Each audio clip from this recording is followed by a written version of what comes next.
যে বাড়িতে মা তুলসীর পুজো করা হয়, যে বাড়ির ব্যক্তিরা প্রতিদিন মা তুলসীর নাম নিয়ে থাকে এবং শুধুমাত্র যদি মা তুলসীকে বাড়ির থেকে বের হওয়ার সময় এবং বাড়িতে প্রবেশ করার সময় শুধুমাত্র যদি মা তুলসীকে হাত জোর করে যদি প্রণাম করে থাকে, বলা হয় সে মানুষ জীবনে কোনোদিনও অসুখী হয় না। সেই মানুষ জীবনে সর্বদা সকল কিছু প্রাপ্ত করতে পারে। মা তুলসী, আমাদের হিন্দু ধর্মে মা তুলসীকে অনেক পবিত্র মানা হয়, তুলসী গাছকে অনেক পবিত্র মানা হয়। এবং যদি ধার্মিক দৃষ্টিকোণের দিকে আমরা যাই তাহলে তুলসী গাছের গুরুত্ব অনেক বেশি, এবং যদি বৈজ্ঞানিক দৃষ্টিকোণের দিকে যাই তাহলে তুলসী গাছ অনেক উপকার দিয়ে থাকে। আজকে আমি বলবো, যদি আপনি তুলসী গাছে জল দেওয়ার সময় যদি আপনি এই মন্ত্রটি জপ করেন, আজকে আপনাকে একটি মন্ত্রের কথা বলবো। তুলসী গাছে জল দেওয়া তো অত্যন্তই উচিত, প্রতিদিন তুলসী গাছে জল দিতে হয়। বিশেষ করে যদি আপনার জীবন থেকে সমস্যায় শেষ হচ্ছে না, যদি আপনার জীবন থেকে প্রবলেমই শেষ হচ্ছে না, আপনার জীবন থেকে অর্থ সংকট শেষ হচ্ছে না, আপনি বহুত চেষ্টা করছেন, অনেক চেষ্টা করার পরও অর্থের যা প্রবলেম, টাকা পয়সার যা প্রবলেম, সেই প্রবলেম আপনার জীবন থেকে শেষ হচ্ছে না, সেই সময় আপনাকে মা তুলসীকে জল নিবেদন করা অত্যন্ত দরকার। মা তুলসীকে জল নিবেদন করুন। জল নিবেদন করে আপনি এক সপ্তাহের মধ্যে আপনি রেজাল্ট পাবেন। মা তুলসীকে জল দিলে কি রেজাল্ট পাওয়া যায় সেটি আপনি প্রত্যক্ষভাবে আপনি দেখতে পাবেন আপনার জীবনে, যে মা তুলসীকে জল নিবেদন করলে। এবং তার সঙ্গে মা তুলসীকে জল নিবেদন করার সময় শুধুমাত্র একটি মন্ত্রের কথা বলবো, এই মন্ত্রটি বলুন। এই মন্ত্রটি বলে আপনি মা তুলসীকে জল নিবেদন করুন 21 বার এই মন্ত্রটি বলুন। তুলসী গাছকে সম্মান করা উচিত। তুলসী গাছ শুধু লোককে দেখানোর জন্য বাড়িতে লাগানো উচিত নয়। তুলসী গাছ যদি আপনি আপনার বাড়িতে লাগিয়েছেন, যদি তুলসী গাছ আপনার বাড়িতে আছে, সেই তুলসী গাছটি শুধুমাত্র একটি গাছ নয়, সেই তুলসী গাছটি আপনার সুন্দর ভবিষ্যতের একটি অঙ্গ। সেই তুলসী গাছ আপনার সম্পূর্ণ পরিবারটিকে সুরক্ষিত করবে, সেটি যে কোনো দিক থেকে হোক, আর্থিক দিক থেকে হোক, যে কোনো সমস্যার দিক থেকে হোক। যদি তুলসী গাছকে আপনি বিধি মেনে তুলসী গাছকে আপনি সেবা যত্ন করুন, তাহলে আপনার বাড়িতে কোনোদিনও কোনো ধরনের দুঃখ আসবে না। মা তুলসীকে বলা হয় লক্ষ্মীর রূপ, এবং যারা মা তুলসীকে প্রতিদিন জল নিবেদন করে, যে বাড়িতে তুলসী গাছকে পুজো করা হয়, তুলসী গাছকে ভক্তি করা হয়, শ্রদ্ধা করা হয়, মা লক্ষ্মীর কৃপা সে বাড়ির উপর সর্বদা থাকে, সর্বদা সেই বাড়ির উপর মা লক্ষ্মীর কৃপা থাকে। তো নমস্কার বন্ধুরা, আশা করছি আপনারা সকলেই ঈশ্বরের কৃপায় ভালোই আছেন। যারা আজকে চ্যানেলে নতুন রয়েছেন, চ্যানেলটিকে সাবস্ক্রাইব করুন, পাশে দেওয়া বেল বটনটিকে অবশ্যই ক্লিক করুন, এবং এই ভিডিওটিকে লাইক এবং শেয়ার অবশ্যই করবেন, যাতে অন্যেরাও এই ভিডিও দেখে উপকৃত হতে পারে। তো আমাদের হিন্দু ধর্মে তুলসী গাছ বাড়িতে লাগানো অত্যন্ত দরকার। আমাদের সনাতন ধর্মে তুলসী গাছে মা লক্ষ্মী থাকে, মা লক্ষ্মী তুলসী গাছে থাকে, তুলসী গাছে মা লক্ষ্মী স্থায়ীভাবে থাকে। তুলসী গাছে যদি জল নিবেদন করা হয়, তার যা শুভ পরিণাম সেটি অত্যন্ত বেশি। তুলসী গাছে যদি জল নিবেদন করতে পারা যায় প্রতিদিন। বাড়িতে যখনই আপনি তুলসী গাছ লাগাবেন, সেই সময় আপনাকে কিছু জিনিসের উপর আপনাকে অত্যন্ত লক্ষ্য রাখতে হবে। সেই জিনিসটি হচ্ছে, তুলসী গাছ আপনি যেখানেই লাগাবেন, যে টাবে লাগান বা আপনার বাড়িতে অনেকে বেদি করে লাগায়, তো সেই টাবটি যেন স্কোয়ার হয়, অর্থাৎ 4 কোণা হয়। কোনোদিনও গোল টাবে তুলসী গাছ লাগাবেন না। গোল টাবে তুলসী গাছ লাগানোটা অত্যন্ত অশুভ।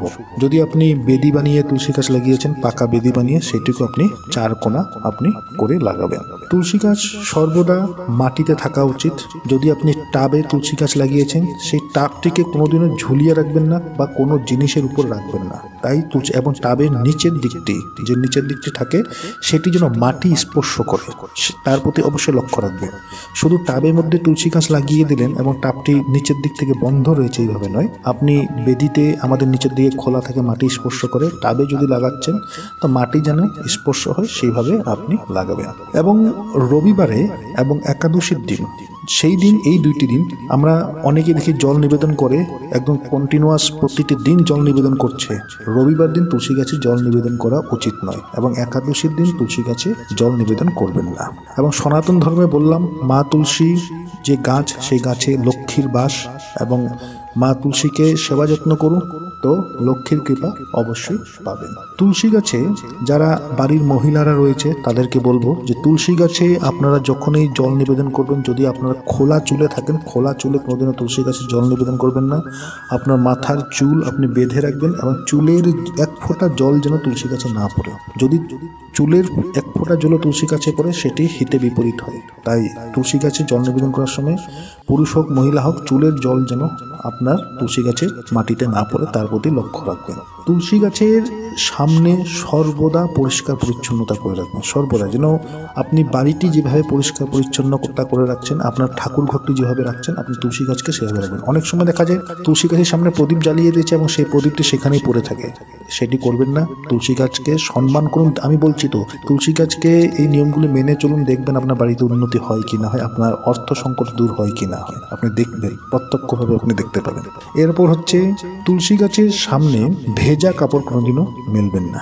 অনেকে আছে তুলসী গাছের সামনে ভেজা কাপড় মেলবেন না। কোনো অপবিত্র জিনিস বা রাস্তার কুকুর ইত্যাদি যেন তুলসী গাছের আশেপাশে যেন না থাকে, তার প্রতি আপনি লক্ষ্য রাখবেন। এবং অপবিত্র জিনিস যেমন কাপড়ের জল বা অন্যান্য কিছু নোংরা টোংরা ইত্যাদি যেন তুলসী গাছের সামনে যেন না হয়। তুলসী গাছে জল প্রতিদিন নিবেদন করতে হয় এবং অন্ন গ্রহণ না করে, অর্থাৎ আপনি যখনই তুলসী গাছে জল নিবেদন করবেন সেই সময় আপনি অন্ন গ্রহণ করবেন না।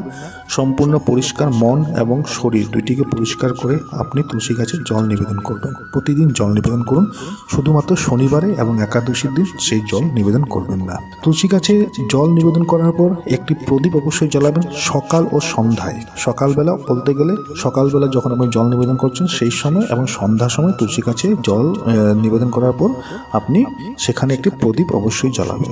প্রদীপ এর জন্য জ্বালাবেন যে তুলসী গাছে প্রদীপ জ্বালালে সেই প্রদীপের যে আলো, সেই আলো দ্বারা আপনার বাড়িটিও আলোকিত হবে।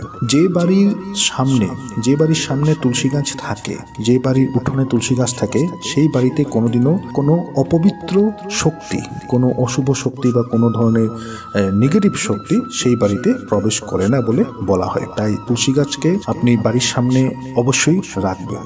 আপনার বাড়িতে যদি অর্থ সংকট চলছে তাহলে আপনি বাড়িতে তুলসী গাছ রাখাটি তো অত্যন্তই দরকার। একটি তুলসী গাছ আপনার বাড়ির থেকে অর্থ সংকটকে দূর করবে।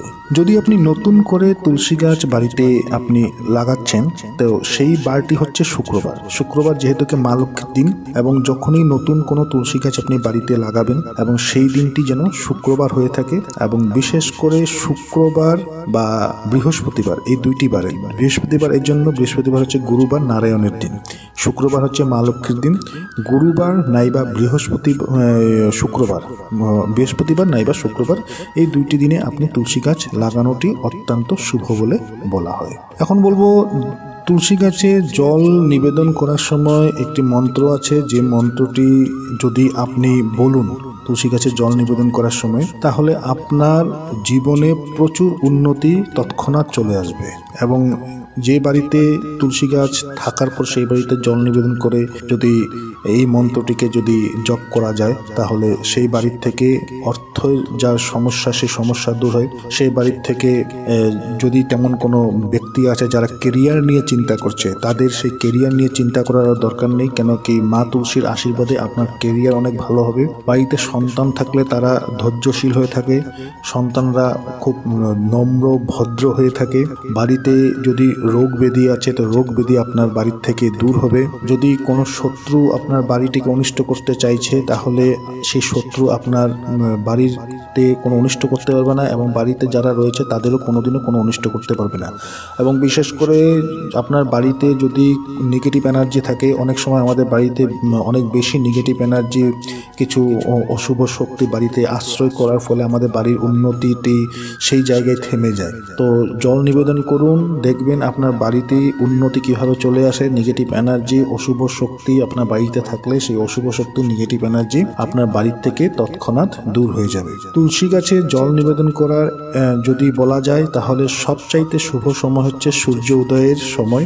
যদি সেই সময়টা আপনার পক্ষে অত্যন্ত প্রবলেম হয়ে থাকে তাহলে আপনি যখনই জল আপনি নিবেদন করবেন, কিন্তু সকালবেলা আপনি 10টার পূর্বে সেই জল নিবেদন করুন এবং জল নিবেদন করার সময় আপনি একটি তামার ঘটিতে বা একটি পিতলের ঘটিতে আপনি জল নিবেদন করবেন এবং জল নিবেদন করার সময় আপনি এই মন্ত্রটিকে অবশ্যই বলবেন। সেই মন্ত্রটি হচ্ছে ওম সুভদ্রায় নমঃ, ওম সুভদ্রায় নমঃ, ওম সুভদ্রায় নমঃ। এই মন্ত্রটি 21 বার আপনি বলবেন। যখন আপনি জল নিবেদন করবেন, জল নিবেদন করার সময় আপনি এই মন্ত্রটি 21 বার বলবেন এবং 21 বার প্রতিদিন এই মন্ত্রটি বলে আপনি জল নিবেদন করুন। রবিবারে জল নিবেদন করবেন না, একাদশীর দিন জল নিবেদন করবেন না। বাড়িতে যারা যারা আছে প্রতিজন ব্যক্তি যদি তুলসী গাছে জল নিবেদন করবেন তাহলে দেখবেন আপনার বাড়িতে কি শীঘ্রই আপনার বাড়িতে উন্নতি চলে আসছে।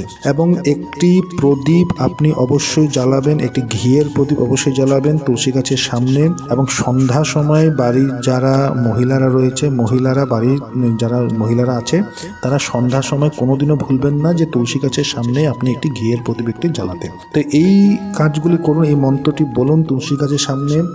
আপনাকে কোথায়ও যেতে হবে না, আপনার মন কোথায়ও টানবে না। আপনি বাড়িতে বসে শুধুমাত্র মা তুলসীকে আরাধনা করুন, শুধুমাত্র মা তুলসীকে সম্মান করুন, মা তুলসীর সেবা যত্ন নিন। দেখবেন আপনার জীবন থেকে সকল সমস্যা দূর হয়ে আছে। যারা দরিদ্র, যারা গরিব বর্তমান সময়ে, তাদের জীবনে ধন আসার প্রচুর রাস্তা বেরিয়ে আসবে সামনের থেকে। শুধুমাত্র তুলসী গাছে এই নিয়মগুলি মেনে আপনি জল নিবেদন করুন। তো আশা করছি ভিডিওটি আপনাদের ভালো লেগেছে। ভালো লেগে থাকলে ভিডিওটিকে লাইক করুন, শেয়ার করুন। যারা আজকে চ্যানেলে নতুন রয়েছেন চ্যানেলটিকে সাবস্ক্রাইব অবশ্যই করুন।